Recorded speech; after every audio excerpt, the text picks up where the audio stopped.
Everyone, welcome back to my channel. So आज मैं आप लोगों के साथ एक सक्सेस स्टोरी शेयर करने जा रही हूँ जो कि मेरी खुद की सक्सेस स्टोरी है। वैसे तो बहुत सी सक्सेस स्टोरीज़ है, लेकिन ये वाली जो सक्सेस स्टोरी है थोड़ी स्पेशल है बिकॉज ये मेरे दिल के साथ बहुत जुड़ा हुआ है। ये मेरे पेरेंट्स के साथ रिलेटेड है। मैंने अपने पेरेंट्स के लिए कुछ मैनिफेस्ट किया था एंड कितना ब्यूटीफुली वो मैनिफेस्ट होके आया है वो मैं आज आप लोगों के साथ शेयर करूँगी। थोड़ा पर्सनल ज़रूर है, लेकिन मैं चाहती हूँ कि आपको भी पता चले कि लॉ ऑफ अट्रैक्शन से किस हद तक हम एग्जैक्टली जो चाहते हैं वो मैनिफेस्ट कर सकते हैं। तो आपका भी बिलीव स्ट्रांग हो, जिसकी वजह से मैं आज आपके साथ ये सक्सेस स्टोरी शेयर करने जा रही हूँ। लेकिन स्टोरी को सुनने से पहले मेरे चैनल को सब्सक्राइब एंड वीडियो को लाइक करना बिल्कुल भी मत भूलिएगा। चलिए तो अब शुरू करते हैं मेरी favourite success story. Law of attraction को जब मैंने पहली बार जाना, इट वॉज 2017। यूट्यूब के थ्रू ही एक वीडियो से मुझे लॉ ऑफ अट्रैक्शन के बारे में पता चला एंड मैंने थोड़ा बहुत उस टाइम पे प्रैक्टिस किया था एंड तब बहुत ज़्यादा नहीं जानती थी लॉ ऑफ अट्रैक्शन के बारे में, यूनिवर्स के बारे में, कैसे कनेक्ट हुआ जाता है।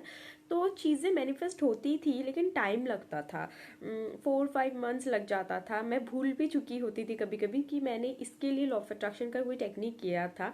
बट मैं अब जब सोचती हूँ वो सब तो मुझे याद आता है कि यस, उस टाइम पे भी काम करती थी, थोड़ा लेट होता था बट होता था। उसके बाद मैं अपने 9 to 5 के जॉब में बिजी हो गई तो चीज़ें थोड़ी पीछे छूट गई।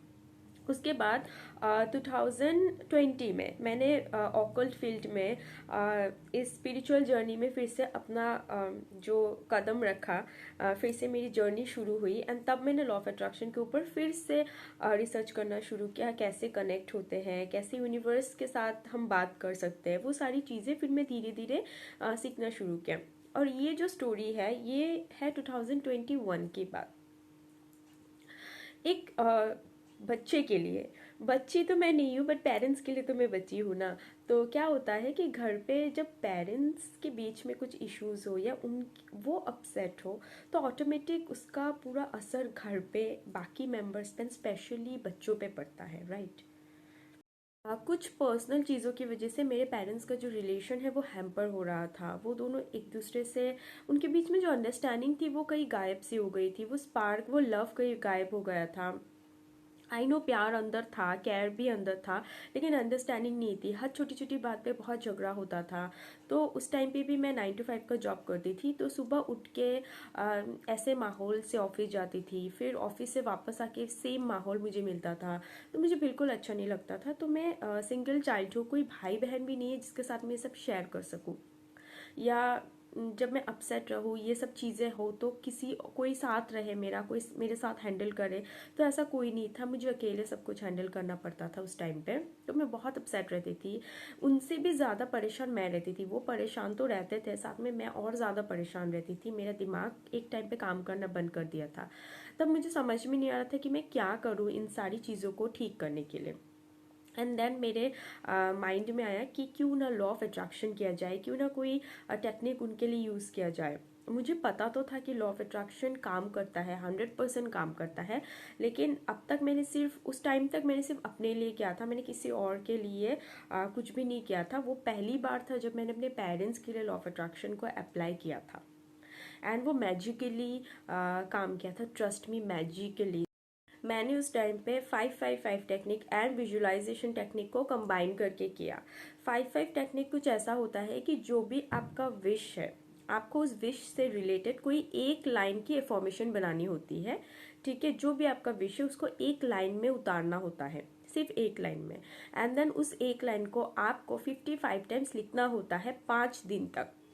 आपने आज 55 टाइम्स लिखा, कल भी 55 टाइम्स, परसों भी, उसके नेक्स्ट डे, उसका नेक्स्ट डे, ऐसे करके 5 दिन तक आपको उसी सेम लाइन को, आप लाइन को चेंज नहीं कर सकते, आपको उसी लाइन को 55 टाइम्स लिखना पड़ता है 5 दिन तक। मेरा भी उस टाइम पे यही डिज़ायर था कि मेरे पेरेंट्स का जो अंडरस्टैंडिंग है वो वापस लौट के आए, उनका रिलेशन पहले जैसा लविंग, केयरिंग एंड हैप्पी हो जाए। तो मैंने उस डिज़ायर को एक लाइन पे उतारा, thank you so much universe, मेरे पेरेंट्स एक दूसरे के साथ बहुत ज़्यादा हैप्पी है। क्योंकि अगर वो एक दूसरे के साथ हैप्पी है तो ऑटोमेटिकली सारी चीज़ें लाइन पे आ जाती है। तो मैंने उसी एक लाइन को 55 टाइम्स लिखा 5 दिनों के लिए कंटिन्यू।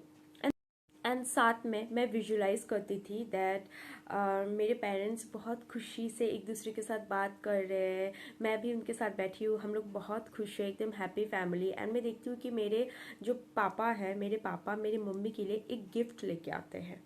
एंड मैं विजुलाइज करती थी कि मेरे पापा मेरी मम्मी के लिए गोल्ड का मंगलसूत्र लेके आए हैं, जो उन्होंने अपने हाथों से मम्मी को पहना के दिया। मैं भी सामने बैठी हूँ and we are so happy, एकदम हैप्पी फैमिली। और मैं यही चीज़ें हर रोज़, मैं विजुलाइजेशन भी चेंज नहीं करती थी, मैं वो एक ही चीज़ें हर रोज़ विजुलाइज करती थी। मैं क्या करती थी, मैंने 22 टाइम्स लिख लिया, उसके बाद मैं थोड़ी देर के लिए उस लिखना को स्टॉप करती थी, मैं आंखें बंद करती थी और विजुलाइज करती थी पूरा डीपली। मैं खो जाती थी इस विजुलाइजेशन में कि वो मैं विजुलाइज कर रही हूँ, मुझे ऐसा लगता था कि ये सच में हो रहा है मेरे सामने। एंड मैं बहुत इमोशनल हो जाती थी। I think it was third day, तीसरा दिन का बात है, जब मैं विजुलाइज करते करते मेरे आंखों से कंटिन्यूअसली आंसू निकल रहे थे एंड वो आंसू मेरे उस लिख कॉपी के ऊपर गिर रहे थे। एज ए चाइल्ड हम लोग क्या चाहते हैं, हमारे लिए क्या मैटर करता है कि हमारे पेरेंट्स हैप्पी रहे, हेल्दी रहे, है ना। वो हैप्पी है, हेल्दी है, स्माइल कर रहे हैं तो हम भी एकदम मज़े में हैं। लेकिन उनको थोड़ा सा कुछ प्रॉब्लम हो तो ये किसी को फेस करना ना पड़े, किसी को भी नहीं। तो मैं बहुत इमोशनल हो जाती थी जब मैं विजुलाइज करती थी। एंड मैं फिर से अपने आप को उस विजुलाइजेशन से बाहर लेके आती थी एंड देन मैं कंटिन्यू करती थी उसे लिखना। तो इसी तरीके से मैंने 55 डेज किया इसको कंटिन्यू। एंड देन मेरा 5 डेज का जो टेक्निक था वो कंप्लीट हो चुका था एंड मैं अपने रेगुलर वर्क पे बिजी हो गई। एंड देन इट वाज 23 जनवरी, उस दिन मेरे मम्मी पापा का एनिवर्सरी होता है। तो मेरी एक फ्रेंड आई हुई थी घर पे सुबह एंड मैंने अपने मम्मी पापा के लिए उसका पहले दिन ही मेरी फ्रेंड के साथ जाके उनके लिए गिफ्ट ऑलरेडी मैं शॉपिंग करके ला चुकी थी। तो नेक्स्ट डे सुबह सुबह मैंने अपने मम्मी पापा को वो गिफ्ट दिया।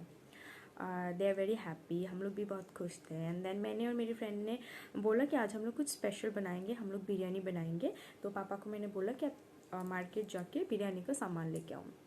तो पापा मार्केट गए एंड हम लोग बैठ के ऐसे ही बात कर रहे थे घर पे। एंड देन मेरी पापा जब मार्केट से वापस आए एंड वो मार्केट से आके उन्होंने मम्मी के सामने एक बॉक्स खोला and it was a jewellery box and उन्होंने मम्मी को एक मंगलसूत्र गोल्ड का गिफ्ट किया। एंड थोड़े टाइम के लिए मुझे कुछ पहले याद नहीं आया क्योंकि देर महीना हो चुका था उस मैनिफेस्टेशन को। तो उन्होंने वो मम्मी के सामने खोला and mummy was very happy and पापा ने मम्मी को वो पहना के दिया, मम्मी बहुत खुश थी। एंड फिर अचानक से मुझे याद आया कि मैंने ऐसी ही एक विजुलाइजेशन किया था कि हम लोग सब बैठे हुए हैं, पापा मम्मी के लिए मंगलसूत्र लेके आते हैं गोल्ड का, उनको पहना के देते हैं। एंड देन मुझे समझ में आया कि ओके, मेरा वो 5-5 वाला and visualisation technique magically 100% same to same manifest हुआ है। मैंने ये बात पहले नहीं बताई, लेकिन जैसा मैंने डिज़ाइन अपने माइंड में बनाया था ना उस मंगलसूत्र का, मैं ऐसा बोलूँगी 90 to 95% वो सिमिलर था जो मेरे माइंड में डिज़ाइन था। आई वॉज लाइक उस टाइम पे मैं ऐसी हो गई थी, ओके मैजिक, ये पूरा मैजिक हुआ है। एंड मेरे आई से आंसू निकल आए थे and I was like thank you so much universe, thank you so much इस दिन के लिए, थैंक यू सो मच इस मैजिक के लिए।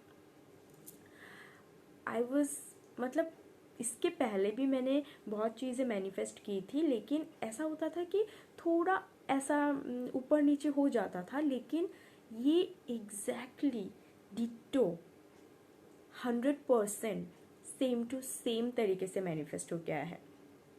सी, मेरा जो ये मैनिफेस्टेशन था ये इतना अच्छे से काम क्यों किया पता है? क्योंकि जो लोग कहता है ना कि लेट गो करना चाहिए, मैंने यहाँ पे बहुत अच्छे से लेट गो किया है। लेट गो का मतलब ये नहीं कि अपनी डिज़ायर को आप लेट गो कर दो, वो तो आपका डिज़ायर है, आप उसको क्यों लेट गो करोगे। लेट गो यानी कि उस टेक्निक को आपको भूल जाना होता है कि आपने उसे किया है। मेरा ऐसा होता था कि जब मैं 5-5 टेक्निक करती थी वो मुझे 40 मिनट से 45 मिनट्स लग जाते थे क्योंकि मैं लिखने में थोड़ी स्लो हूँ। मैं उसी टाइम पे उसके ऊपर फोकस करती थी, विजुलाइज करती थी, उसके बारे में सोचती थी। मेरा 55 टाइम्स लिखना ख़त्म हो गया, मैंने अपने जर्नल को बंद किया, उसके बाद मैं उसके बारे में सोचती भी नहीं थी। मैं ऑफिस जाती थी, पूरा दिन काम करती थी, मेरे दिमाग में आता ही नहीं था कि मैंने वो रात को मैं करके आई हूँ, कब मुझे रिजल्ट मिलेगा। सी, लेट गो का मतलब अपने डिज़ायर को नहीं, आपको उस चीज़ को लेट गो करना होता है, उस डेस्परेशन को लेट गो करना होता है कि कब होगा, कब होगा, कब होगा, कब वर्क करेगा। जब आप कोई टेक्निक कर रहे हो, ठीक है, जब तक उस टेक्निक को आप लिखो, करो, तब तक उसके ऊपर फुल फोकस दो। वो टेक्निक अभी के लिए बंद हो गया, ख़त्म हो गया, आप उस चीज़ को भूल जाओ कि आपने वो, आप थोड़ी देर पहले वो कर रहे थे। उसके बाद एक टेक्निक आपने लिया, वो 5 डेज तक चलेगा, 21 डेज तक चलेगा, 11 डेज तक चलेगा, तब तक आप फिर भी ओके चलो, उसके बारे में सोचते हो। जब वो टेक्निक आपका खत्म हो गया, 21 डेज खत्म, 21 डेज खत्म, जितना दिन का आप टेक्निक ले रहे हो, वो खत्म होने के बाद आप दोबारा मत सोचो कि मैंने वो टेक्निक किया था, उसका रिजल्ट मुझे कब मिलेगा। चाहे तब कोई दूसरा टेक्निक शुरू कर दो, ठीक है, बट वो पहले वाला टेक्निक का रिजल्ट कब आएगा उसके बारे में सोचना भूल जाओ। वही होता है एक्चुअल में लेट गो फ्रेज। कोई भी टेक्निक आप अप्लाई करें, उसे लेट गो करने से वो बहुत ब्यूटीफुली आपकी मैनिफेस्टेशन को आप तक लेके आती है। ये मेरा खुद का पर्सनल एक्सपीरियंस है जो मैंने अभी अभी आपके साथ शेयर किया है। एंड उस मैनिफेस्टेशन टेक्निक के बाद everything is so beautiful now, they are so happy, I am so happy, सब कुछ अभी ठीक है, ऑल थैंक्स टू यूनिवर्स। अगर आपकी भी ऐसी कोई सक्सेस स्टोरी है जो आप मेरे साथ एंड और भी लोगों के साथ शेयर करना चाहते हो, देन आप डेफिनेटली मुझे मैसेज कीजिए। वो ऊपर मैंने अपना नंबर दे दिया है, डिस्क्रिप्शन में भी मेरा फेसबुक आईडी है, आप जहाँ चाहे मुझे मैसेज कर सकते हैं अपनी सक्सेस स्टोरी। हो सकता है आपकी सक्सेस स्टोरी दो और लोगों को मदद करे लॉ ऑफ अट्रैक्शन से अपनी लाइफ को बेहतर बनाने में।